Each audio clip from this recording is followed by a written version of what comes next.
Buenas tardes. Este, Mi nombre es Edgar González. Mucho gusto a todos. Muchas gracias por la presencia aquí en este entrenamiento de sensores fotoeléctricos. Este, si tienen alguna pregunta, hay un espacio en donde dice chat en en la parte de control, donde pueden estar eh, elaborando preguntas en las cuales pues tal vez iremos contestando conforme pase el tiempo. Si no quedase tiempo, pues podemos contestarlas pues más tarde o por correo. Entonces nada más, si alguien pudiera confirmarme en la parte de chat o en la parte de preguntas si tiene un buen audio o si me están escuchando correctamente.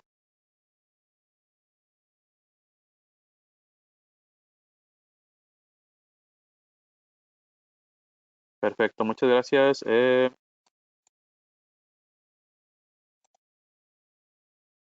Jesús García y Juan Carlos Martínez. Muy bien, perfecto, muchísimas gracias.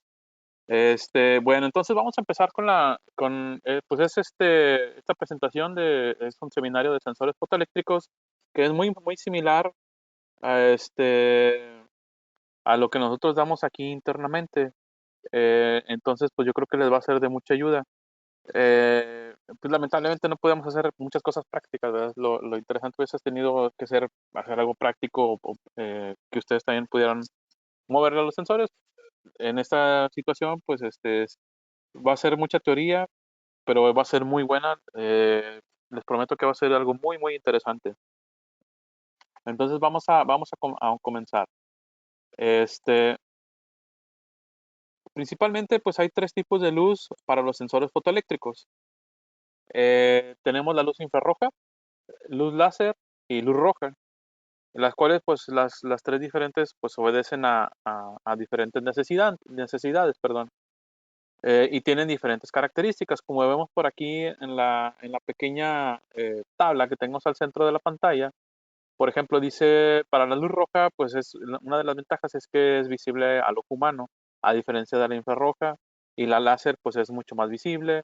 El ajuste, por ejemplo, el setup de un sensor fotoeléctrico con luz roja es más fácil que con uno de luz infrarroja. Una de las ventajas, por ejemplo, que tiene el láser, a diferencia de los sensores, por ejemplo, de la luz roja y la de la luz infrarroja, es la dispersión de la luz. Eh, ¿Eso qué significa? Digamos que el haz de luz se mantiene más constante, por decir así, o sí crece, pero es un poco más parejo conforme la distancia va aumentando. Es decir, sale el haz de luz del sensor y el spot se mantiene de un tamaño un poco más parejo y no tiene tanta dispersión como un sensor de luz roja o como un sensor de luz infrarroja.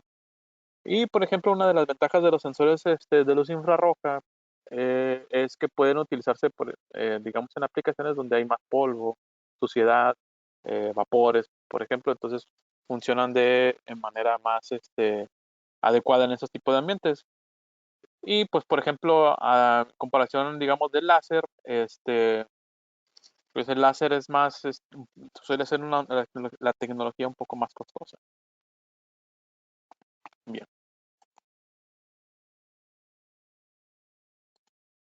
Entonces, ¿por qué diferentes tipos de luz? O sea, aquí otra vez parte de lo que veíamos es en la diapositiva anterior. La luz infrarroja, pues no depende del color, pues es decir, no tiene problemas con contrastes. Puede llegar a detectar a través de algunas interferencias, por ejemplo, polvo, niebla, humo, que es lo que comentabas hace un rato. La luz roja es más fácil de instalar y más fácil de poner en marcha.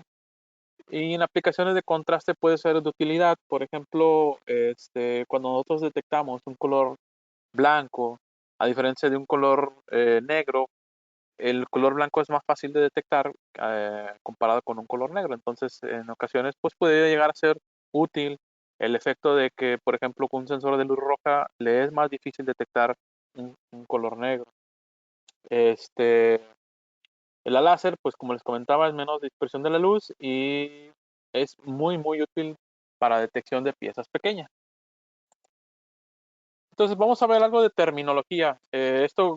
Con todo gusto, si ahorita llegaran a tener una duda o si quieren, al final también les puedo compartir la presentación para que también lo puedan volver a estudiar o para que le vuelvan a dar una repasada, ya estando pues un poquito más tranquilo, ¿no? Y son términos muy importantes para comprender cómo funcionan los sensores fotoeléctricos. Por ejemplo, modulación de la frecuencia. Se refiere más bien a la modulación de la luz. Digamos, dice la teoría que la luz es pulsada a cierta frecuencia que es única para el elemento sensor receptor, de tal manera que puede ignorar otros tipos de luz. Es decir, generalmente en las fichas técnicas nosotros vemos que dice luz roja a, por ejemplo, 650 nanómetros. Digamos que esa sería la longitud de onda. Está diseñada de esa manera para que los sensores, la parte que es receptora o la parte de la óptica receptora, no tenga problemas al detectar otro tipo de luz o en ocasiones pues, sí puede llegar a tener problemas. Sin embargo, eso le ayuda un poco más. Effective Beam, eso ahorita lo vamos a ver un poquito más adelante como quiera, pues es un área de luz que debe ser completamente interrumpida para que un sensor pueda cambiar de estado. Contraste, pues es básicamente una diferencia entre un color y otro. El color blanco, como les comentaba, es más fácil de detectar para un sensor fotoeléctrico que el color negro. Los dos siguientes términos, que es Light Operate y Dark Operate, son muy importantes para los sensores fotoeléctricos. De hecho, eso se maneja en todas las fichas técnicas. Por ejemplo, Light Operate significa que la salida del sensor va a cambiar de estado, es decir, si está cerrada, pues se va a abrir el sensor o el contacto, o si está abierta, se va a cerrar. A eso se refiere. Es decir, la salida va a cambiar de estado cuando el receptor detecta luz o el elemento sensor detecta luz. Y Dark Operate significa que la salida del sensor va a cambiar de estado cuando el receptor ya no detecta más luz. Esos son ambos conceptos, ¿no? Y eso aplica para todos los sensores fotoeléctricos en general. Y luego viene un par de terminología, que es la ganancia y el exceso de ganancia, o excess gain, que es un término muy común en nuestras fichas técnicas. La ganancia es básicamente la luz que requiere un sensor para cambiar de estado. Eh, por ejemplo, nosotros ajustamos la sensibilidad de un sensor por medio de un potenciómetro y le decimos que ajustando el potenciómetro, pues lo ponemos a cierta cantidad de luz que va a ingresar a su elemento sensor o al receptor para que pueda conmutar o es decir, para que pueda cambiar de estado.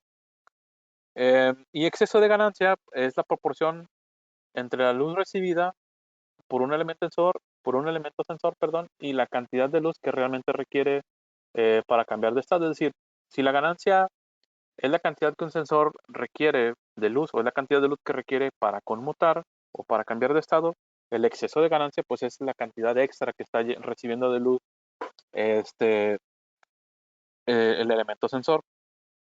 Entonces, ¿a qué se refiere esto de exceso de ganancia o por qué es importante el exceso de ganancia para los sensores fotoeléctricos?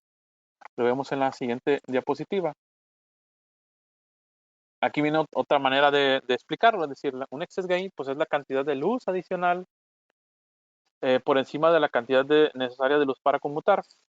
Por ejemplo, aquí en la gráfica nosotros vemos si ajustamos un sensor, digamos, si el rango del sensor es de hasta 25 metros y si lo ajustamos a su máximo rango, es decir, a la máxima sensibilidad que tiene el sensor, vemos que tiene cierta ganancia de 1x, ¿verdad? Es decir, una vez. Entonces, lo que se refiere, por ejemplo, aquí con las nubes que se ven un poquito más grises, es que es en ambientes que son un poquito más sucios o donde hay, por ejemplo, si el sensor se llega a llenar de polvo o si hay vapor o si hay humo o si hay algún otro tipo de interferencia, entonces es la cantidad de ganancia que tú vas a necesitar para poder atravesar esa capa de humo, por ejemplo. Digamos que si nosotros pusiéramos el sensor a su máxima ganancia, es decir, que estuviera detectando a 25 metros, si nosotros vamos acercando el sensor con esa misma cantidad de sensibilidad, podemos atravesar, por ejemplo, una nube de suciedad un poquito más densa, o incluso, por ejemplo, si lo ponemos a 1 metro, si se fijan, el exceso de ganancia, pues es bastante, ¿no? Que es ideal como para poder atravesar una nube de polvo un poquito más densa. Y a eso se refiere también la tabla que está aquí a la derecha, ¿verdad? Por ejemplo, la mínima exceso de ganancias dependiendo este, de las diferentes situaciones. Por ejemplo, cuando hay, pues es un aire limpio, que pues no hay algo que ensucia el sensor, pues con 1.5 veces digamos, la cantidad de luz que necesita para conmutar, pues sería suficiente, ¿no? Eh, Esto es muy útil, como les digo, por ejemplo, cuando hay aplicaciones sobre todo de vapor en muchísimas industrias alimenticias. Por ejemplo, cuando hay vapor o suele, por ejemplo, a veces que lavan los sensores con agua o con el mismo jabón o con espuma, pues los sensores se quedan empañados por fuera o se quedan manchados de la misma humedad pues del ambiente, ¿no? Entonces, el exceso de ganancia le va a servir al sensor para poder atravesar esa suciedad o esa interferencia y hacer una detección confiable. Esta gráfica la pueden observar en la mayoría de nuestras fichas técnicas, está presente. Entonces, existen tres maneras de trabajar para los sensores fotoeléctricos. Entre ellas es pues, el modo barrera, el modo retroreflectivo, que es decir, la que utiliza un reflector. El modo barrera pues, es un emisor y un receptor, es decir, un sensor emisor que envía una luz y otro que la recibe, ¿no? Y el retroreflectivo es el mismo dispositivo lanza su haz de luz, choca con un reflector especial de ciertas características y rebota hacia el sensor. Y el modo difuso utiliza el mismo objeto como reflejante para poder detectar la presencia del mismo objeto, ¿no? Y eso lo vamos a ir viendo más a detalle poco a poco. No sé si hasta ahorita tengan alguna duda.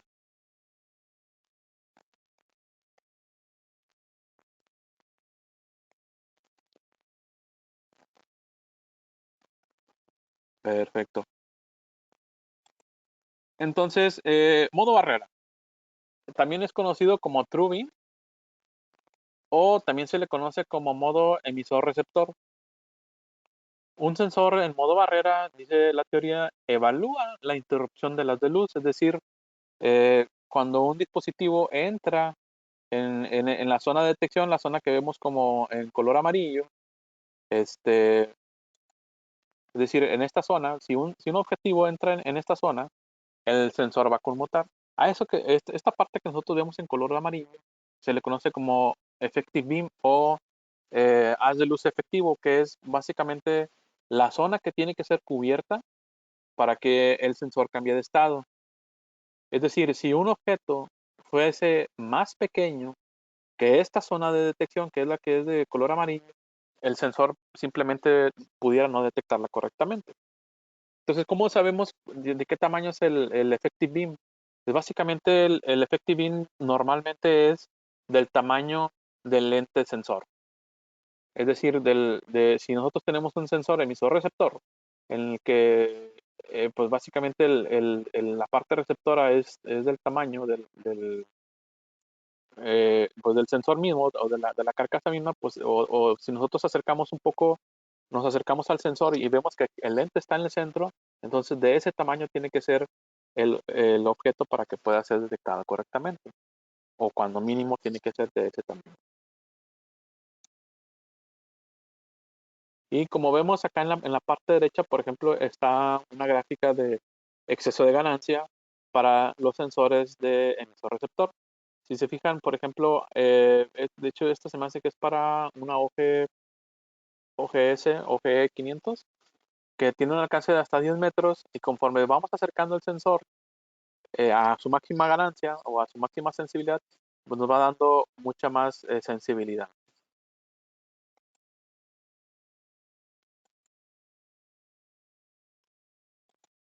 Entonces, las características principales de un sensor, pues de un juego de emisor-receptor es los rangos de detección son más altos, eh, la separación entre emisor y receptor en algunos casos, o en algunos modelos puede llegar a ser hasta de 80 metros. Ideal para aplicaciones de polvo y vapor, es decir, este principio de funcionamiento va a ser o siempre es el que mejor comportamiento tiene en aplicaciones como la imagen que tenemos acá a la derecha, que es donde está el sensor básicamente está siendo humedecido o está siendo salpicado por agua. Entonces, los sensores que son emisor-receptor siempre van a ser los sensores que mejor se comportan en este tipo de ambientes. Este, y pues otra de las características es que tanto el emisor como el receptor tienen que llevar alimentación, es decir, pues la parte que emite la luz y otro que es la que recibe, interpreta la luz que le está llegando o si no le está llegando y también pues nos va a dar una salida digital si está presente o no está presente la pieza, es decir, va a conmutar la salida digital. Este, detección de objetos de tamaños y colores distintos, es decir, a este dispositivo pues podemos poner casi cualquier tipo de objeto enfrente, como le digo, siempre y cuando interrumpa el haz de luz efectivo. Sin embargo, pues el color no le afecta, ¿no? Porque como el sensor lo que evalúa es si hay una interrupción de la luz, sin importar el color del objeto que está en medio, siempre y cuando se atraviese, pues va a acabar, este, va a acabar, digamos, interrumpiendo las de luz. Sin embargo, pues en algunas aplicaciones, por ejemplo, para objetos transparentes, digamos botellas de vidrio o plástico transparente, pues simplemente no se recomienda ese tipo de sensores porque el haz de luz va a acabar atravesando pues las piezas y no van a ser y no va a ser posible detectar. Es normalmente quien ofrece una mayor máxima seguridad en detección, como básicamente tiene que ver una cosa el punto anterior con la otra. Es como les comentaba, pues sin importar el tamaño o más bien el color del objetivo, pues es este, mucho más fácil detectar si la pieza está presente o no con este tipo de dispositivos.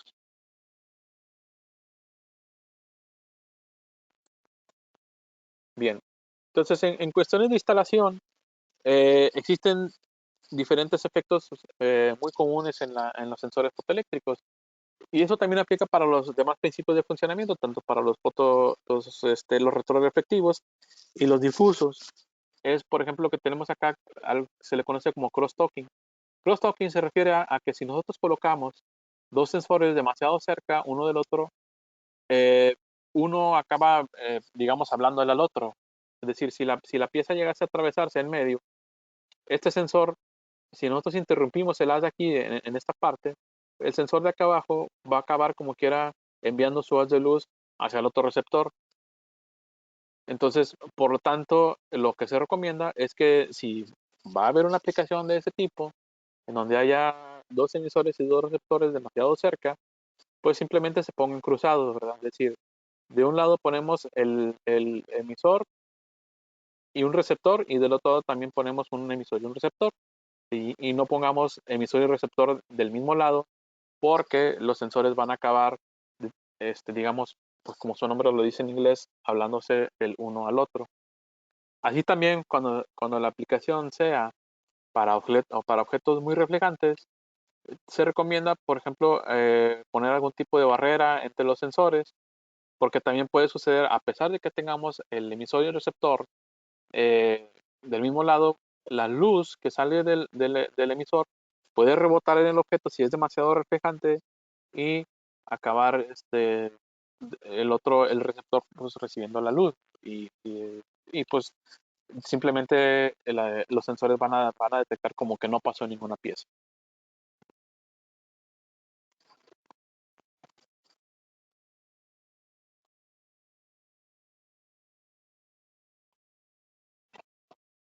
Muy bien.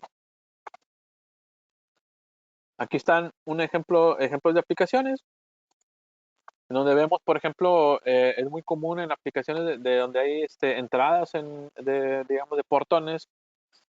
Puede ser muy útil el seleccionar sensores de emisor-receptor, dado que, por ejemplo, pueden tener en ciertas épocas del año algo de niebla o de lluvia, y sobre todo también por la distancia en ocasiones de los portones. pues puede ser más adecuado utilizar un emisor receptor, dado la distancia de detección y lo que veíamos al principio, hablando de, el exceso de la ganancia, ¿no? Y también, pues, por ejemplo, si se fijan, aquí tenemos una aplicación de industria alimenticia donde pues, hay botes de leche de diferentes colores y pues al sensor simplemente no le importa, ¿no? Es simplemente si el bote de leche atraviesa el haz de luz, pues el sensor va a conmutar. Ya que tenemos otra aplicación, por ejemplo, en conveyors o transportadores, pues son aplicaciones muy similares, ¿no? En donde simplemente la pieza tiene que atravesar el haz de luz para que pueda ser detectada. Este, y pues como les comentaba, pues estos pues, de aplicaciones pues, son las más confiables, ¿no? Eh, pues son, digamos que pueden detectar los objetos sin importar el color de la pieza que esté enfrente. No sé si tengan alguna duda hasta ahorita.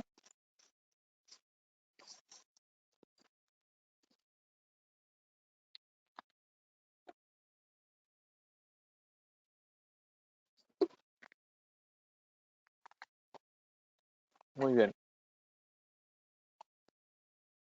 Bueno, entonces, el modo retroreflectivo, pues el modo retroreflectivo pues es un sensor que evalúa la interrupción de las de luz entre el sensor y su reflector.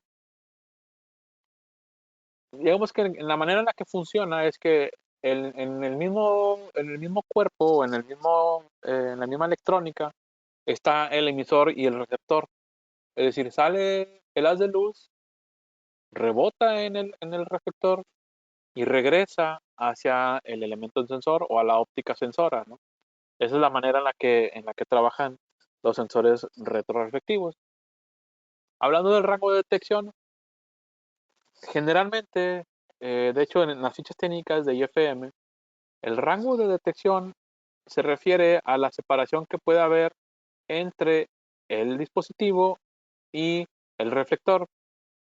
Entonces, el rango de detección está referido normalmente a un reflector en específico. Normalmente, en la gran mayoría de los sensores de IFM, en las fichas técnicas viene como referencia este número de parte, que es un reflector prismático de 80 milímetros de diámetro. Es muy similar al que viene aquí en la imagen, de 80 milímetros de diámetro, en donde indica que el rango del sensor, por ejemplo, para una O5P500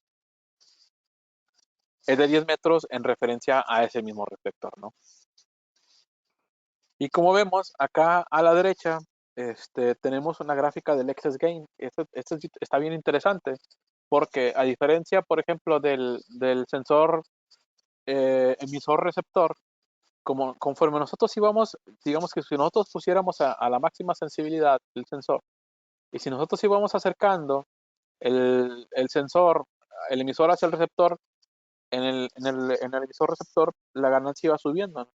Pero si se fijan aquí en el retroreflectivo, conforme vamos acercando o vamos acortando la distancia entre el sensor y el reflector, llega a un punto máximo, ¿no? Es decir, tienes 60 veces la cantidad de luz que puedes necesitar para detectar y luego conforme lo vamos acercando va incluso disminuyendo esta ganancia, ¿no?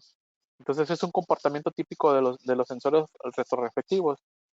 Significa que puede ser que parte de la cantidad de luz que está saliendo o saliendo del elemento sensor, pues no está siendo regresada en su totalidad perdón, del emisor, no está siendo detectada en su totalidad por el elemento sensor, ¿verdad? Por eso es que se sube hasta un punto máximo, que es el ideal, y luego, conforme vamos acercando todavía más, pues va bajando. Normalmente en aplicaciones, por ejemplo, donde hay, como les decía, polvo, suciedad y vapor, pues a lo mejor esta gráfica pudiera ser muy interesante para saber el por qué a veces el sensor se queda pegado o se queda activado cuando hay agua o cuando hay vapor o humo. La verdad es que es muy interesante. Esto nos puede decir que entonces el sensor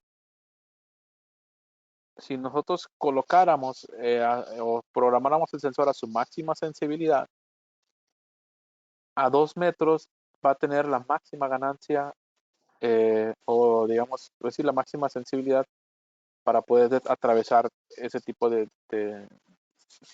pues de situaciones, ¿no? De vapor o suciedad. Muy bien. Entonces, características, rango medio, aproximadamente la mitad de rango comparado con los modos barrera. Y esto sucede porque la luz tiene que recorrer eh, más, o casi la misma distancia, es decir, la luz sale del elemento sensor, choca en el reflector y tiene que regresar, ¿verdad? Entonces, básicamente, si de aquí a aquí son 10 metros, teóricamente la luz estaría recorriendo 20 metros, ¿no? Es por eso que el rango es menor comparado con un emisor receptor. Entonces, alimentación eléctrica para un solo dispositivo es una de las grandes ventajas de los sensores retroreflectivos, que tienes un buen alcance, tienes una muy buena distancia de detección y solamente tienes que alimentar un solo dispositivo, ¿verdad? A diferencia de un emisor receptor que sucede que a ambos le tienes que poner 24 volts, tienes que ponerle a ambos dispositivos, tienen que llevar un cable eléctrico y tienen que ser ruteados hasta el PLC o hasta el tablero eléctrico, ¿no? Entonces es una de las grandes ventajas de los retroreflectivos, es que solamente alimentas un dispositivo, ¿no? Fácil instalación del reflector o puede ser también incluso una cinta reflejante. El ángulo de apertura óptico se amplía conforme se va alejando el reflector. Y eso es algo, pues sí, muy común, ¿verdad? Entonces, digamos que el ángulo de apertura se comporta como un cono. Conforme vamos alejando el reflector, se va ampliando. Detección confiable de objetos reflejantes gracias al filtro de polarización. Eso ahorita lo vamos a ver un poquito más adelante. Detección no confiable para objetos transparentes. Este sensor podría tener problemas también con objetos que son transparentes, por ejemplo, de vidrio o de plástico, ¿no? Para eso se necesita un sensor especial. Por ejemplo, uno de los que ahorita me acuerdo más comunes que manejamos para detección de objetos transparentes es el número de parte O de Oscar 5, G de gato y el número 500, es decir, O5G500. La G significa Glass Detection. Entonces, y es un sensor que también es precisamente un sensor retroreflectivo, sin embargo, viene con una sensibilidad diferente para que pueda conmutar de manera confiable cuando un objeto transparente está enfrente o se opone o se pone entre el reflector y el sensor. Entonces, hablando de los reflectores, pues esa es la manera en la que se comporta. Un reflector, por eso le decía que es un reflector prismático especial. No es como ponerle, por ejemplo, un espejo o algo así. Sucede que el mismo reflector tiene pues estas cavidades que hacen que la luz que sale del sensor regrese de manera confiable hacia el elemento sensor. Una de las cosas muy importantes, por ejemplo, cuando utilizamos luz roja o luz normal comparada con un sensor también retroreflectivo, pero de luz láser, es que los sensores que son los retroreflectivos que utilizan luz láser, el reflector normalmente es más pequeño, más bien los espacios que hay entre las hendiduras del reflector son mucho más pequeños debido a precisamente el efecto de la dispersión de la luz. Entonces, para que la luz pueda ser reflejada, perdón, correctamente hacia el elemento sensor, se necesita un prisma con un acabado un poquito más fino. Sí puede trabajar con uno de luz normal. Si hemos resuelto aplicaciones con sensores, con reflectores para luz normal. Sin embargo, sí se requiere o sí es recomendable mejor utilizar uno que sea especial para luz láser, porque el comportamiento, créanme, va a ser mucho mejor. También, perdón, existen cintas reflejantes. En IFM, por ejemplo, manejamos un número de parte que es un metro de una cinta reflejante que también puede funcionar como reflector. Una de las ventajas de la cinta reflejante es que pues, no tenemos que montar el reflector en sí, ¿verdad? Normalmente, por ejemplo, un reflector como el que se indica aquí en las imágenes, pues tendríamos que atornillarlo en alguna base o en alguna placa. Y la cinta, pues simplemente la pegamos y ya está lista para trabajar. Sin embargo, una de las características de la cinta reflejante es que es la que menor, o digamos que conforme al performance, es la que peor performance pudiera tener, por decirlo así. Digamos, si por ejemplo un sensor fotoeléctrico retroefectivo nos da un rango de 10 metros con el reflejante que indicábamos hace rato, por ejemplo con el E20005, pues muy probablemente con una cinta retroeflectiva el rango de detección se va a bajar como a 2 metros más o menos, ¿verdad? Entonces, ¿funciona? Sí, sí, sí funciona bien, pero el rango de detección se baja mucho, ¿ok? Entonces, depende de la aplicación, puede ser que resuelva fácilmente la aplicación, pero a veces puede ser que no funcione de la manera más adecuada para la aplicación. Entonces, también una de las características de los sensores retroreflectivos es que depende también, dependiendo del tamaño del reflector, va también, perdón, el alcance depende del tamaño del reflector. Por ejemplo, si nosotros seleccionamos, aquí voy a buscar un sensor, por ejemplo, nada más me permítame un segundo, o 5P500, por ejemplo, que es un número muy común en la familia de IFM. Voy a buscar aquí en los accesorios y voy a buscar aquí en los reflectores tipo nido de abeja. Y si se fijan, aquí me va dando el alcance para diferentes, ¿verdad? Por ejemplo, lo que les comentaba, el E20005 nos da un alcance de 10 metros.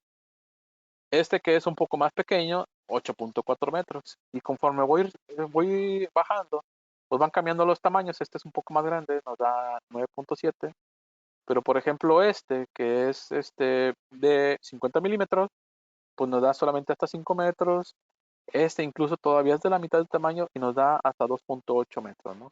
Entonces, también el alcance de un sensor retroreflectivo se va a ver afectado dependiendo del tamaño del reflector que vayamos a utilizar.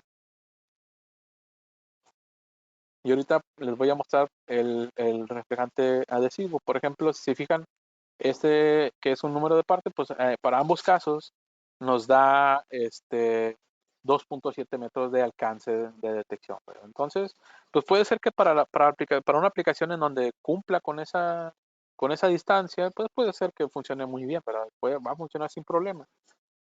Sin embargo, si nosotros queremos colocar el sensor, en este caso de los 5P500 y la cinta a 5 metros, pues yo creo que no va a ser lo adecuado. Entonces vamos a tener que utilizar, por ejemplo, a 5 metros, pues podemos utilizar a lo mejor el E20004, por ejemplo, o el 20850, o en este caso que nos da hasta 11 metros, ¿no? Entonces, depende entonces, como les comentaba, también del tipo de reflector y el tamaño del reflector, el alcance que vamos a tener en el mismo sensor, ¿no? Entonces, por eso es que es muy importante saber seleccionar también tanto como el sensor y el reflector, ¿verdad? Porque también pudiese ser que otro tipo de sensor, digamos, si utilizamos un, uno de la familia O6, que es un sensor más pequeño, por ejemplo, voy a seleccionar este O6P202. Si nos vamos aquí en accesorios y nos vamos en los reflectores, si se fijan, el mismo reflector, pero con un sensor más pequeño, dado que la óptica es más pequeña, nos da menos alcance, ¿verdad? Entonces, pues ambas cosas van de la mano, ¿verdad?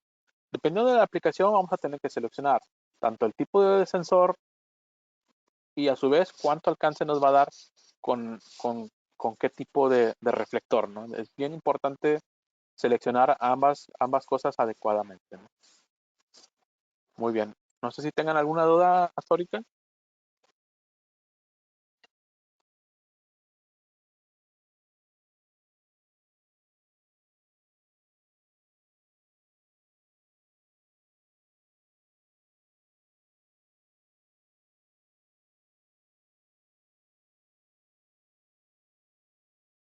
Perfecto. Entonces, hablando del filtro de polarización que les comentaba hace rato, una de las características de los sensores de IFM es que la gran mayoría, salvo a excepción de unos números de parte por ahí extraños, cuentan con un filtro de polarización, hablando de la familia de sensores retroreflectivos. ¿Qué significa el filtro de polarización? Pues básicamente, esto viendo digamos, el sensor, ¿verdad? La parte interna. Si este es el emisor y sale el haz de luz, sale pues a cierta frecuencia, ¿no? Choca con el reflector y el reflector lo que hace es girar la onda digamos, sí, la onda o la frecuencia con la que sale la luz. Entonces la gira a 90 grados y el receptor está preparado electrónicamente y ópticamente para recibir la luz de esa manera. Digamos, básicamente lo que hace es girar la orientación de la luz, por así decirlo.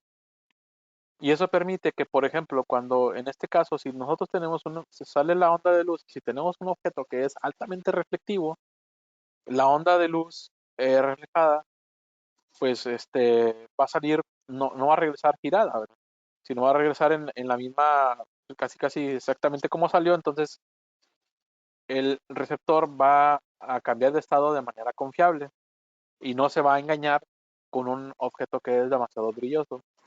Esto es muy útil pues también en aplicaciones, por ejemplo, para industria alimenticia o en algún otro tipo de aplicación, digamos, para piezas que son demasiado brillosas o piezas que son demasiado reflejantes o que tienen un acabado como un tipo pulido, por ejemplo. Entonces, este tipo de sensores o el hecho de que tengan un filtro de polarización, pues nos va a permitir hacer una detección de manera muy confiable y no vamos a tener problemas con este tipo pues, de objetos.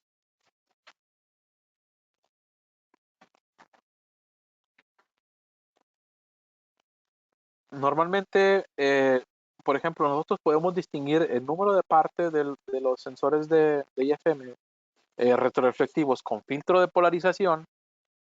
Normalmente lo podemos distinguir porque en la tercera sigla tiene una P. Por eso es que se llama, en este caso, O6P202. En el ejemplo anterior veíamos que era el O5P500. La P significa que tiene filtro de polarización.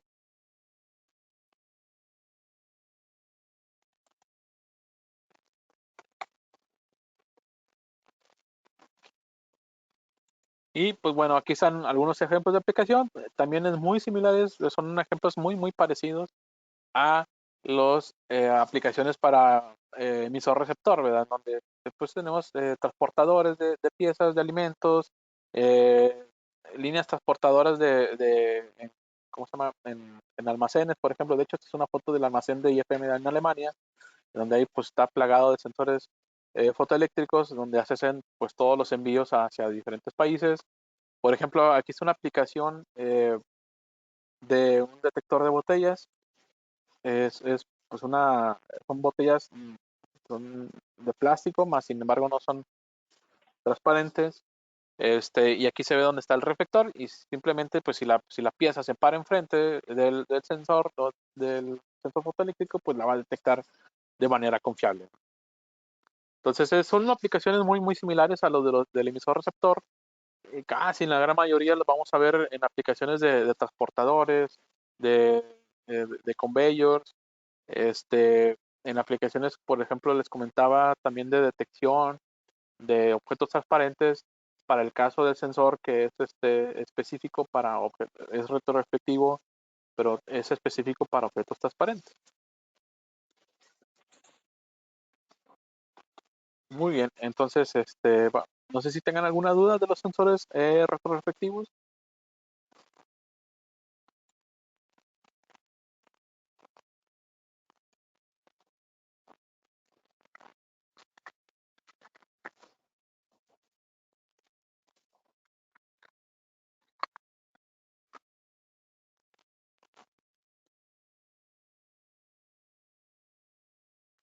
Muy bien.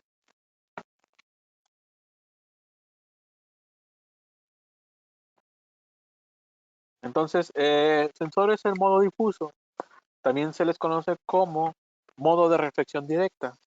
Un sensor, a diferencia, por ejemplo, de los que son retroreflectivos y del emisor receptor, utilizan eh, el índice de reflectividad, por así decir, del objeto para detectar su presencia.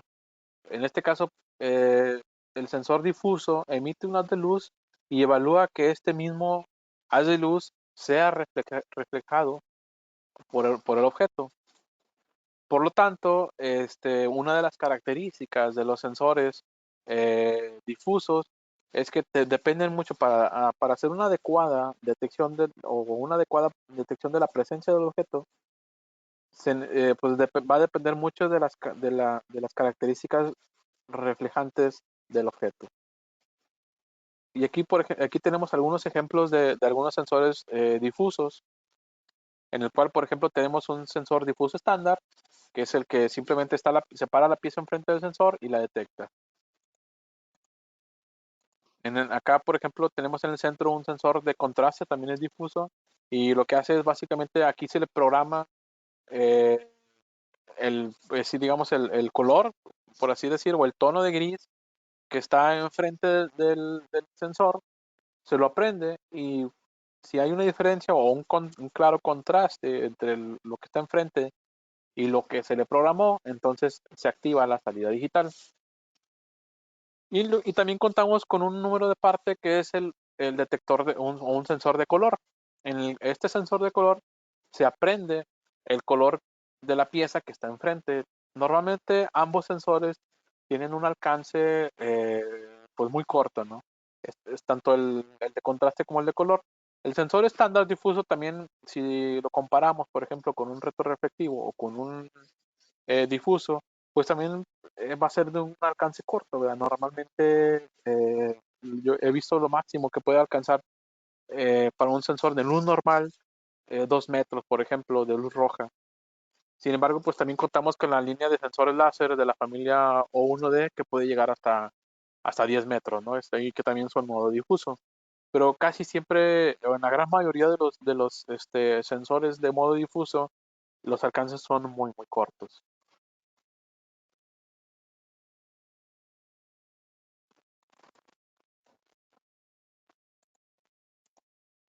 Muy bien, entonces las características de los sensores difusos es que detección directa de objetos, en los que les comentaba anteriormente, no necesitas un reflejante o no se necesita una segunda unidad para poder detectar la presencia de un objeto. Esa es una de las grandes ventajas, es decir, no tienes que instalar algo extra para poder detectar la presencia de un objeto, sino la misma sola unidad puede detectar la presencia de un objeto sin tener que utilizar una cosa extra, ¿no? Bueno, es lo que le comentaba ahí, no se necesita un reflector o una segunda unidad. La detección de objetos transparentes solo bajo ciertas condiciones. Los sensores fotoeléctricos de modo difuso pudieran llegar a detectar objetos transparentes, sobre todo en las aplicaciones en las que se ha resuelto es con un sensor difuso que sea de luz infrarroja y a una distancia muy, muy corta, es decir, hablando de un par de centímetros o de 5 centímetros, cuando mucho, pudiera funcionar un sensor de modo difuso para detectar ese tipo de objetos, siempre y cuando también la luz con la que esté trabajando o la luz que emplea para funcionar sea luz infrarroja.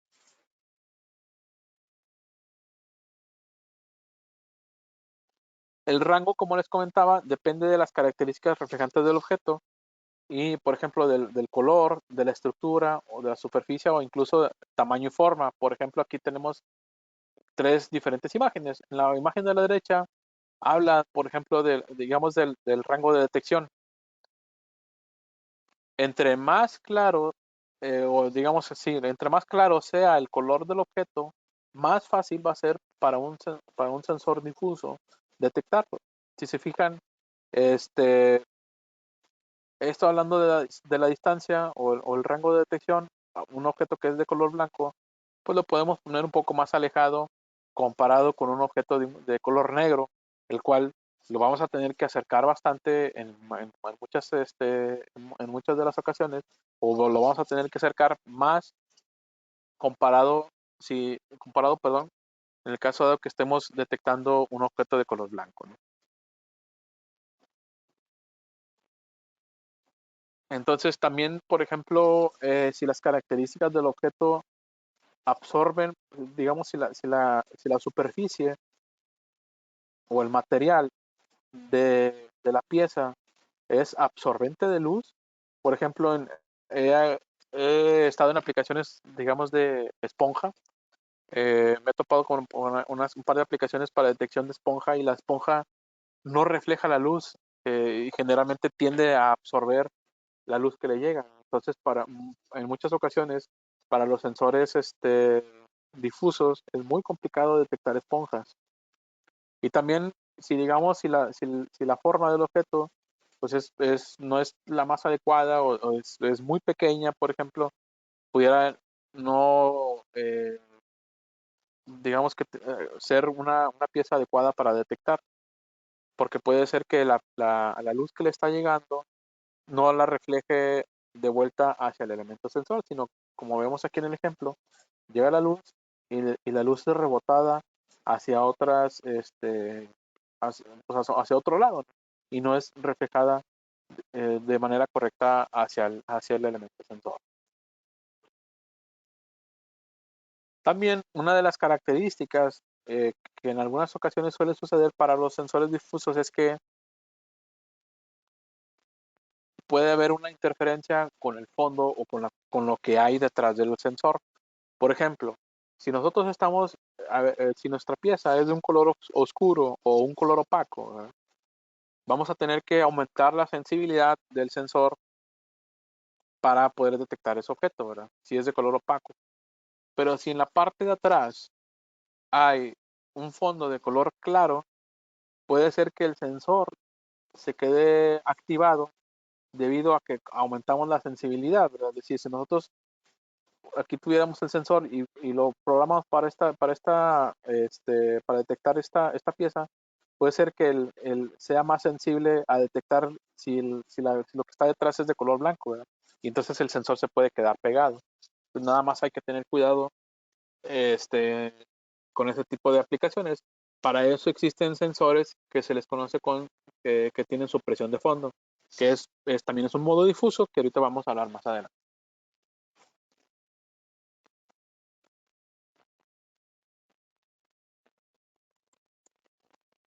Entonces, hablando de la zona de detección, pues también el sensor difuso tiene su effective beam, a pesar de que sea este, el mismo objeto, o digamos que se utilice el mismo objeto como reflector.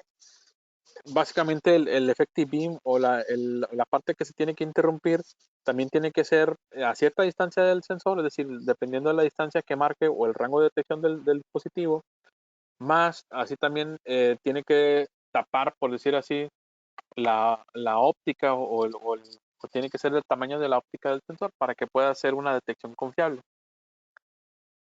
Otra de las características de los sensores en modo difuso es que suelen tener una zona muerta. Es decir, si nosotros ponemos un objeto demasiado cerca del sensor, puede ser que no lo detecte porque la óptica funciona de esta manera. Es decir, sale el haz de luz, pero solamente a cierta distancia esa luz alcanza a regresar, ¿verdad? Ya a partir si nosotros colocamos el objeto demasiado cerca, la luz que está siendo regresada hacia el elemento sensor, o más bien ya no va a regresar luz hacia el elemento sensor, ¿verdad? Porque va a estar siendo reflejada hacia otro lado o va a pegar en otra parte del sensor.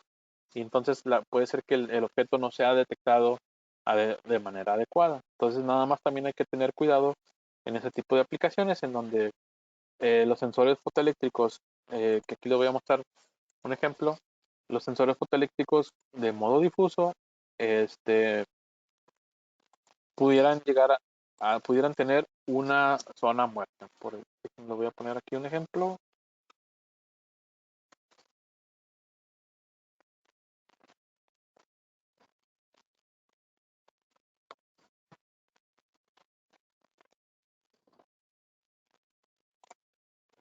En este caso es el O6T201. Y más abajo aquí nos dice, por ejemplo, alcance desde 5 milímetros a 500 milímetros. Es decir, si nosotros colocamos el objeto a menos de 5 milímetros, pues puede ser que no lo alcance a detectar.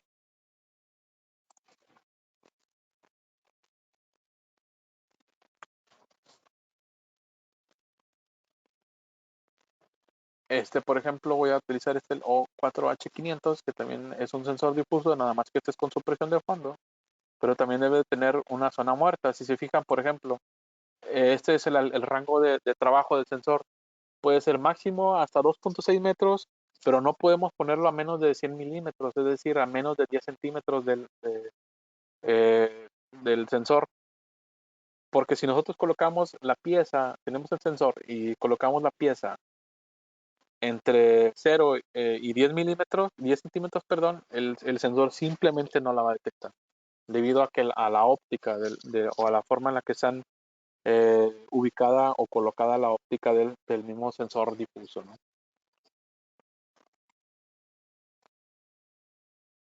Muy bien, no sé si tengan alguna duda ahorita.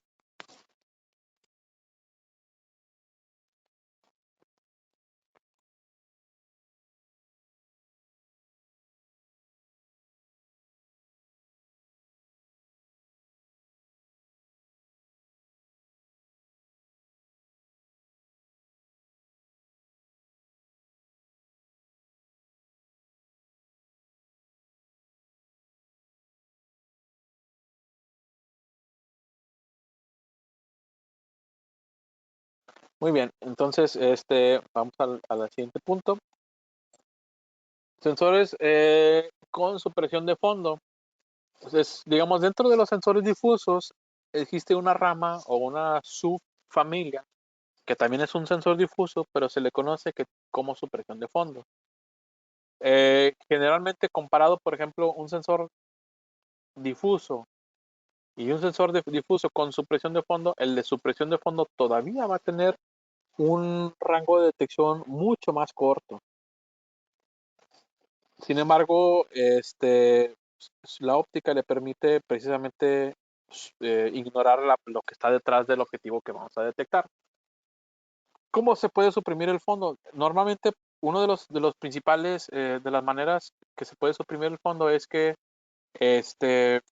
algunos sensores difusos normales que tienen un rango muy corto, incluso también pueden funcionar como supresión de fondo, que es el caso, digamos, de esta imagen que tenemos acá. Lo que vemos en color verde, esa sería la zona de detección. Y lo que vemos en color morado es el fondo. Entonces, si el objetivo que vamos a detectar pasa entre esta zona, es un sensor de rango muy corto, difuso normal, puede ser que el sensor pues, lo detecte correctamente. Y si no hay objeto detrás, perdón, si no hay un objeto, entonces, y está en la parte de atrás del fondo, pues el sensor simplemente no va a detectar el fondo. ¿Verdad? Ese sería un ejemplo, ¿no? También existen, por ejemplo, los sensores con principio de funcionamiento de triangulación, que también es supresión de fondo, que son los sensores que nosotros vemos que tienen como un potenciómetro, que no es un potenciómetro, sino básicamente es un tornillo que mueve una pequeña maquinaria, un engrane, que ajusta un espejo que está dentro del sensor y decide en dónde está pegando la luz. El sensor internamente tiene dos diodos receptores. Si se fijan, el haz de luz sale y pega en el objetivo, choca con el reflector y pega en el diodo número 1.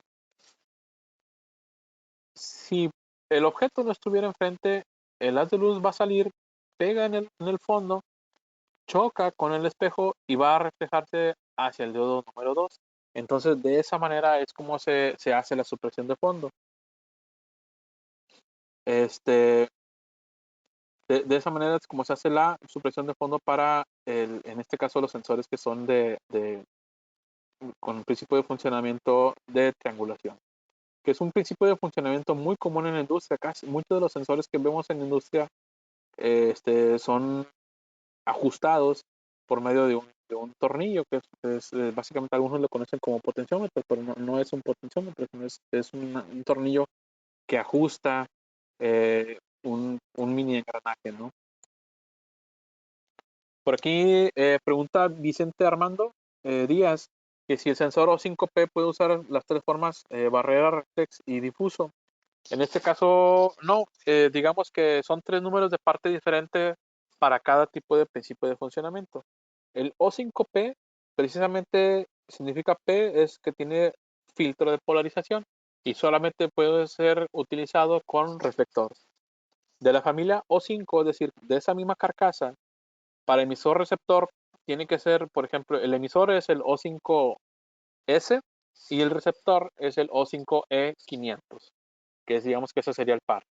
Y en modo de reflexión directa o difuso, es el O5H500, digamos, es otro número de parte diferente, ¿no? Y tenemos otro principio de funcionamiento que es se conoce como tira de diodos de receptores, que este es un principio de funcionamiento un poquito más fino el ajuste, ¿verdad? Generalmente los sensores que tienen en IFM, los que tienen ese tipo de principio de funcionamiento son los que tienen ajuste por botones, en el que nosotros le damos el teach de está la pieza y teach cuando no está la pieza, ¿no?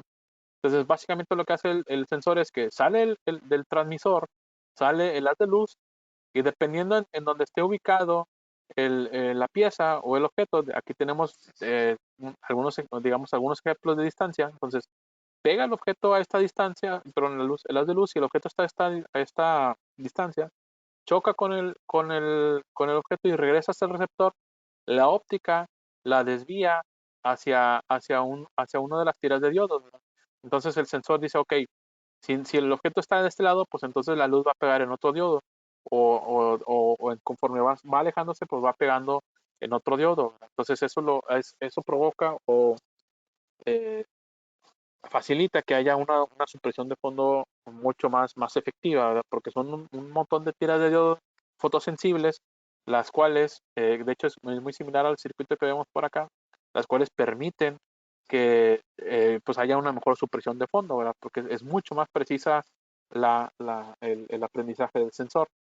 Por ejemplo, aquí si tenemos un objeto muy cerca, choca con el objeto aquí, la óptica lo desvía y lo desvía hacia este diodo sensor de luz, que está diseñado o que está puesto en una posición para rango muy corto, ¿no? Entonces, dependiendo de la distancia donde va pegando, pues va pegando en diferentes diodos, ¿no? Que es una tira muy grande, o no muy grande, sino tiene muy buena cantidad de diodos para hacer que tenga muy buena sensibilidad. Y luego también tenemos otra familia de sensores que también tienen la opción de supresión de fondo, que es la familia de sensores PMD de IFM, que es este tipo de sensor que nosotros lo conocemos, el más común que se conoce en la industria o en el mercado es el O1D100, que es el sensor láser que nos puede dar hasta 10 metros de detección. Una de las características, digamos que es la manera en la que funciona este eh, sensor láser es muy diferente a todas las que vemos por aquí. Se le conoce como PMD porque internamente tiene un chip que es fotosensible también, que se le conoce como Photonic Mixer Device, que es lo que significa las siglas PMD. Este sensor, la manera en la que trabaja es que lanza unas de luz, tiene una frecuencia, da cierta frecuencia modulada también, sale el objeto, sale las de luz a cierta frecuencia, y entonces choca con el objeto y la luz reflejada es medida, digamos, o es comparada con la frecuencia a la que salió. Entonces el desfasamiento de la distancia o digamos de la onda, es decir, si está a cierta distancia, pues va a regresar con cierto desfasamiento de acuerdo a la onda a la forma de onda con la que salió. Entonces de esa manera se mide a qué distancia está detectando el sensor de acuerdo al objetivo, pero de acuerdo al desfase que hay entre la onda que está saliendo contra la onda que está regresando hacia el elemento sensor. Esa es la manera en la que trabaja el sensor PMD, ¿verdad? Es por eso que también podemos tener una detección a muy larga distancia y digamos que con buena supresión de fondo, ¿no?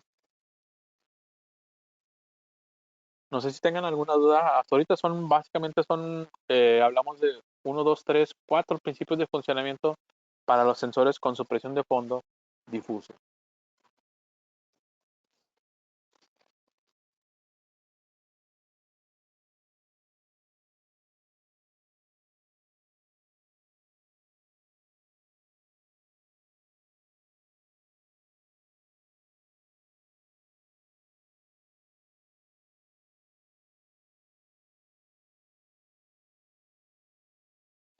Muy bien.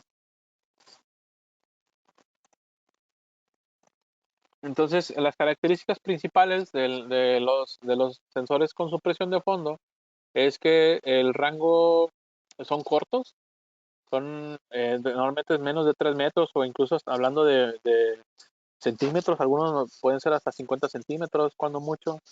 Eh, digamos, de todos los principios de funcionamiento que existen, los sensores con supresión de fondo son los que menor rango de detección tienen. El rango de detección también depende del color, ¿no? Si vemos para acá, también esta es una gráfica de la capacidad de la supresión de fondo de un sensor fotoeléctrico normal. Por ejemplo, en donde tenemos tres curvas diferentes, en las que, por ejemplo, la curva número 1 es para probando, o se probó con un objeto de color negro de cierta remisión con un fondo de color blanco. Entonces, si se fijan, esta es digamos que si nosotros colocáramos a su máxima sensibilidad el dispositivo, si colocamos el objeto a, no sé, 700 milímetros, por ejemplo,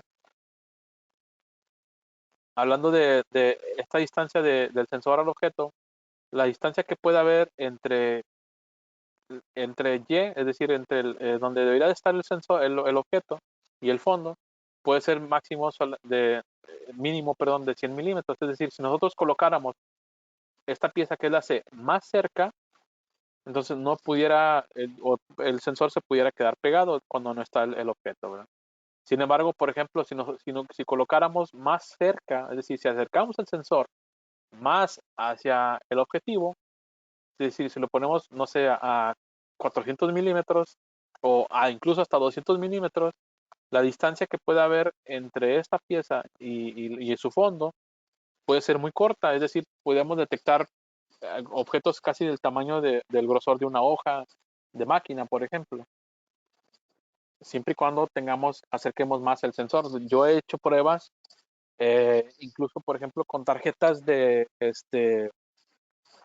negocios, las que son las tarjetas de presentación, eh, empalmadas una sobre otra, y hemos, digamos, el sensor a muy corta distancia, digamos, por ejemplo, 20 centímetros, en este caso, como le indica la gráfica, 200 milímetros, y ha podido el sensor discriminar cuando está una pieza encima de la otra, ¿verdad? Entonces, porque la misma gráfica o el mismo sensor, la óptica le da para trabajar en ese tipo de aplicaciones. Por ejemplo, si lo vemos que es un objeto de color blanco, hablando de dos hojas de máquina o tarjetas de presentación que tiene cierto grosor, a lo mejor del tamaño del grosor de una hoja de opalina, por ejemplo, eh, si colocáramos el dispositivo o el sensor a 200 milímetros también, pues o incluso hasta 400, nos puede dar muy buena supresión de fondo, ¿no?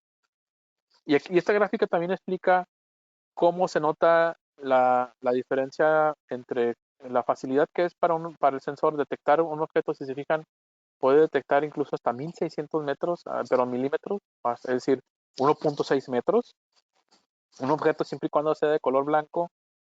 Si nosotros pusiéramos un objeto de color negro a esa misma distancia, simplemente el sensor no lo va a poder detectar.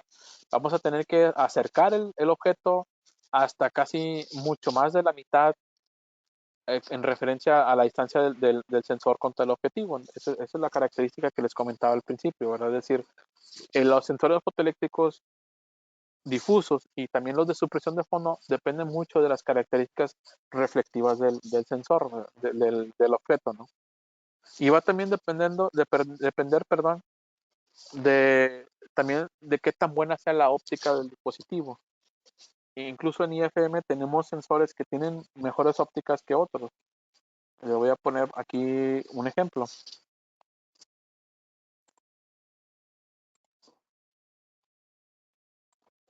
Voy a utilizar el O6H, por ejemplo, 300, que es un sensor pequeño para industria alimenticia. Si nos vamos, si se fijan a la gráfica es muy pareja. Es decir, puede detectar los colores, es decir, tres objetos de diferente, negro, gris y blanco, pudiera detectarlos los tres a 200 milímetros. Sin embargo, la distancia que hay entre el objeto y su fondo va a tener que ser mayor, ¿verdad? Para que el sensor no se confunda con el objeto. Pero sí el sensor puede detectarlo incluso casi a la misma distancia, los tres colores o los tres objetos de diferente color. Esa es una de las características que tiene esta familia. Pero si nosotros utilizamos esta familia, no estoy seguro si está bien, venga con su gráfica. No, esta no es, perdón. 500. Esta también es supresión de fondo.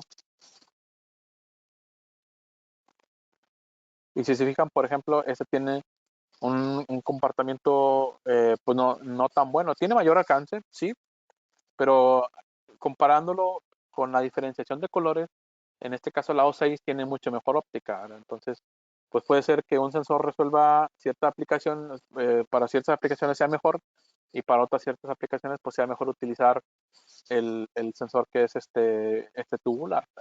Entonces, pues va a depender mucho de la aplicación que tengamos enfrente. Tal vez la O6 tenga mucho mejor óptica, pero no tenga el alcance suficiente.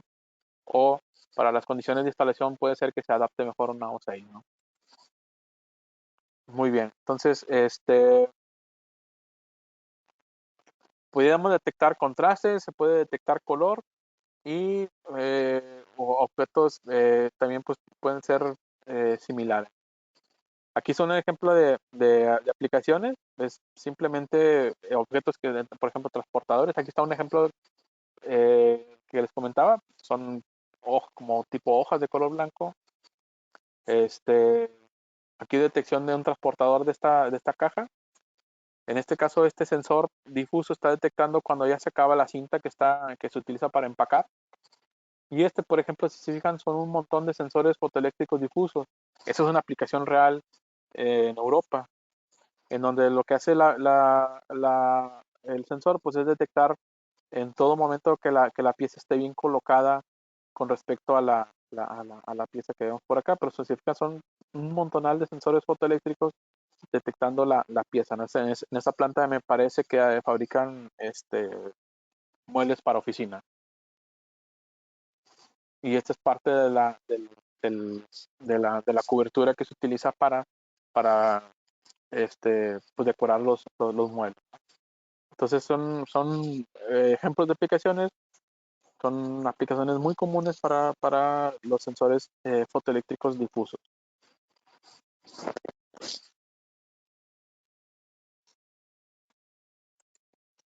Bien, entonces hablando de los tipos de carcasa, pues IFM cuenta con muchas, la verdad es que es mucha la variedad de sensores fotoeléctricos.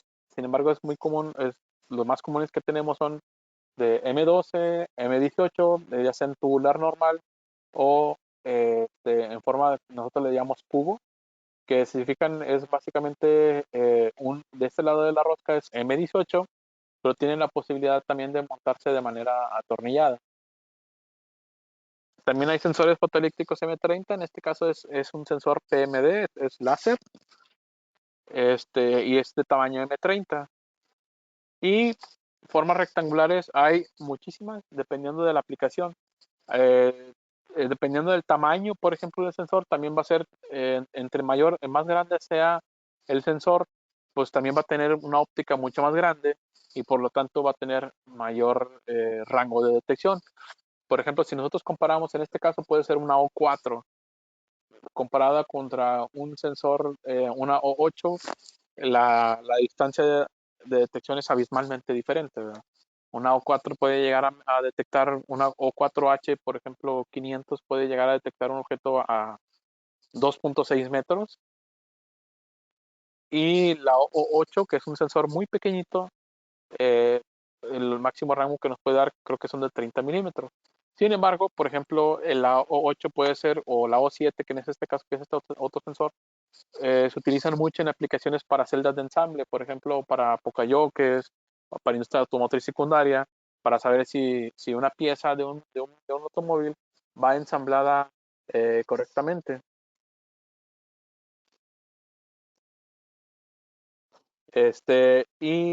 Por ejemplo, hay sensores para, si se fijan, es de acero inoxidable, comparado, por ejemplo, con los demás que son de plástico. Este sensor es para industria alimenticia.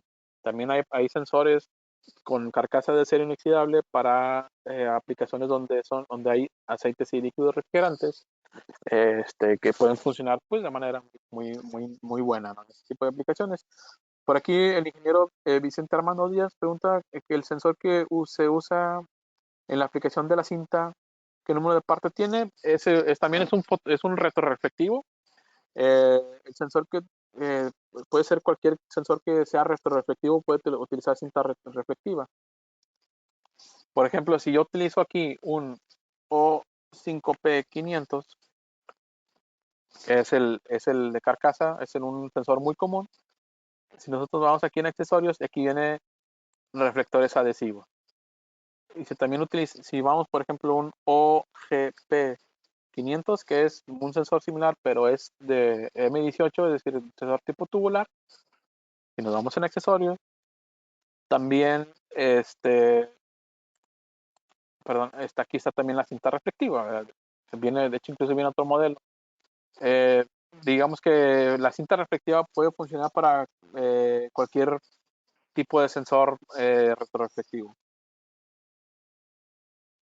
Jesús García pregunta que si habrá algún documento donde se muestre la nomenclatura de los códigos de acuerdo a sus características y su selección.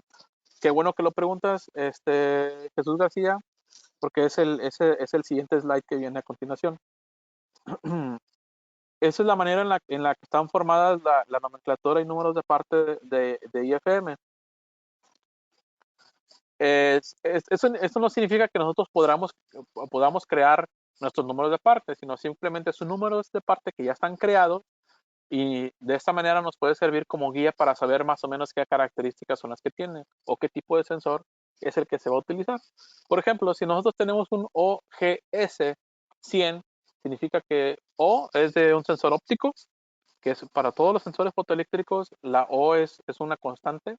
La G significa que es un tubular de M18 o de tamaño de rosca M18. Y la E significa que es el receptor de un sistema emisor-receptor. Y si tenemos, por ejemplo, una H, significa que es un sensor con supresión de fondo.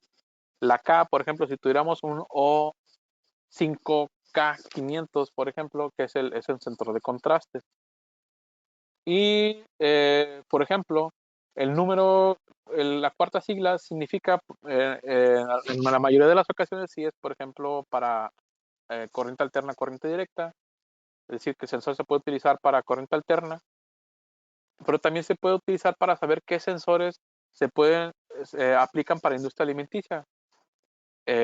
Digamos, en este caso el OGS 300 se puede utilizar para industria alimenticia, o por ejemplo la O6H 300 sería O6, es decir, O6 es este tamaño de cuerpo, H sería background suppression, es un sensor con supresión de fondo difuso, y 300 sería para industria alimenticia, ¿verdad? Es un 00, es estándar. Dice más bien Vicente Ruiz, se refería a donde nos dio ejemplos de aplicación de los sensores difusos. Permítame, a ver. Eh, el sensor que se utiliza en esta zona es la familia O6. Puede ser en este caso, por ser el conector M12, si no me equivoco, puede ser una O6H201. Le voy a mostrar a continuación. O6H201. Este, por ejemplo, sería el sensor que se está utilizando en esta aplicación.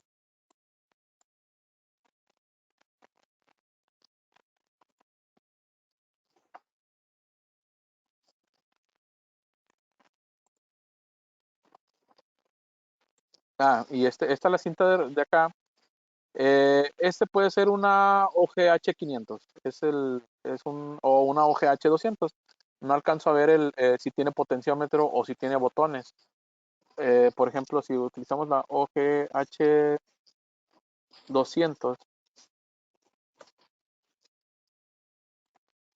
es este tipo de sensor, es tubular, es óptico, cuerpo M18, supresión de fondo es lo que significa la H, y es la versión básica, que es lo que significa el número 2. Si nosotros lo vemos acá es digamos, una versión básica de corriente directa, y el ajuste es por potenciómetro.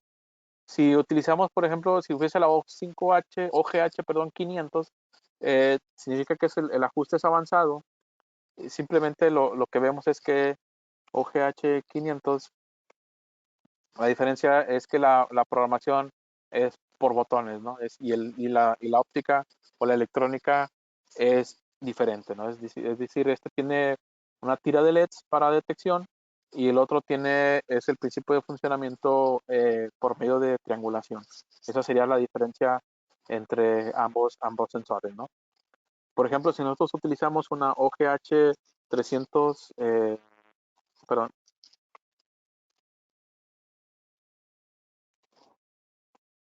si utilizamos la OGH 310, perdón, es la OGH 312, es un sensor que se utiliza para industria alimenticia, programación por botones, es supresión de fondo, ¿no?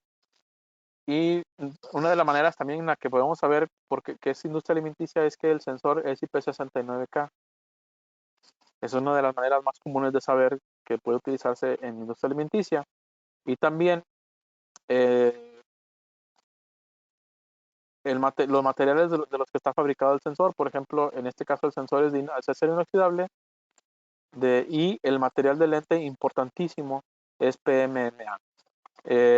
No se utiliza vidrio en la industria alimenticia, dado que el vidrio no está permitido en los alimentos, y entonces el PMMA es un plástico autorizado por la FDA, ¿no? Que puede utilizarse en aplicaciones de industria alimenticia sin que corra el riesgo de que se rompa y pedazos de vidrio vayan a caer sobre la comida. Entonces es por eso que se utiliza este tipo de cristales. Muy bien. Y bueno, entonces esta sería la nomenclatura o una de las nomenclaturas que se utiliza. Es una guía básicamente. No vienen todos los sensores ahí, pero sí nos puede dar una ligera idea o una buena idea de qué tipo de sensor es el que nos están pidiendo un cliente, ¿verdad? O seleccionarlo más rápidamente qué tipo de sensor es el que se va a ocupar. Y pues dentro de todo también está pues la parte de accesorios, ¿no? De montaje. Es bien importante pues seleccionar pues los kits de montaje tanto para el sensor como para el reflector. Dentro de los sensores fotoeléctricos me faltó mencionar de aquí de esto, pues que también manejamos fibras ópticas. Entonces, para diferentes aplicaciones, hay también fibras ópticas que también manejan, es básicamente la manera en la que trabajan es exactamente igual. Nada más que una fibra óptica, la diferencia es que en lugar de tener el haz de luz o el emisor y el receptor en el mismo cuerpo de la electrónica, pues simplemente por medio de cables de fibra óptica sería como sacarlos y ponerlos solo en el sitio donde se va a ocupar, ¿verdad? Pero funcionan exactamente igual que un sensor fotoeléctrico común. No tiene nada de especial. También lo único que pudiera hacer en especial, por ejemplo, para una fibra óptica, es que algunos materiales, por ejemplo, si utilizamos la fibra óptica de vidrio, que el núcleo sea de vidrio, puede llegar a soportar temperaturas más altas, ¿verdad? que un sensor fotoeléctrico normal. Un sensor fotoeléctrico de estos andará rondando 60, en algunos casos 80 grados, y la fibra óptica, de las que son con núcleo de fibra de vidrio, puede llegar hasta 280 grados, por ejemplo, en aplicaciones donde hay demasiado calor. Entonces, la ventaja es que se puede tener los cables de fibra óptica largos, incluso hasta de 2 metros, y tener la electrónica que interpreta la información si está presente la pieza o no, en un sitio donde no esté tan caliente, ¿no? Esa es una de las grandes ventajas de las fibras ópticas, pero los principios de funcionamiento son exactamente iguales. Y pues bueno, como les comentaba, es importante recordar que están siempre los kits de montaje, pues hay kits de montaje para todos los sensores fotoeléctricos, para fibras ópticas. Hay muchos de los sensores de IFM de fotoeléctricos, no muchos, pero sí hay algunas familias que ya manejan IO-Link. E incluso, por ejemplo, una de las nuevas generaciones que acaban de salir el año pasado, la familia eh, que es en forma de cubo, que es precisamente muy similares a este sensor que vemos por acá. A algunos se les incluyó el IO-Link y tiene dos maneras de trabajar, es decir, solamente una es detecta la presencia, si está enfrente o no del objetivo, y por medio del software del Line Recorder se le puede cambiar ese modo para que también nos dé una medición de distancia eh, este, de la pieza, es decir, para saber a qué distancia estará la pieza del sensor, ¿no? Y eso solamente puede ser por IO-Link. Y pues también es importante, pues pues un sensor no puede trabajar sin su cable o conector, tiene que llevar alimentación y también para pues, sacarle información del sensor si está presente o no está presente la pieza. Y pues entre otras cosas, refacciones, por ejemplo, para los sensores O1D, protecciones, etcétera, ¿no? Entonces es otra parte importantísima. No sé si tengan alguna duda, ingenieros. Por mi parte sería todo. No sé si hay alguna duda, algo más que quieran eh, externar, alguna pregunta.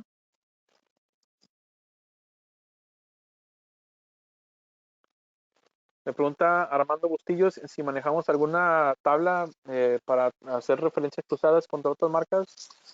No manejamos una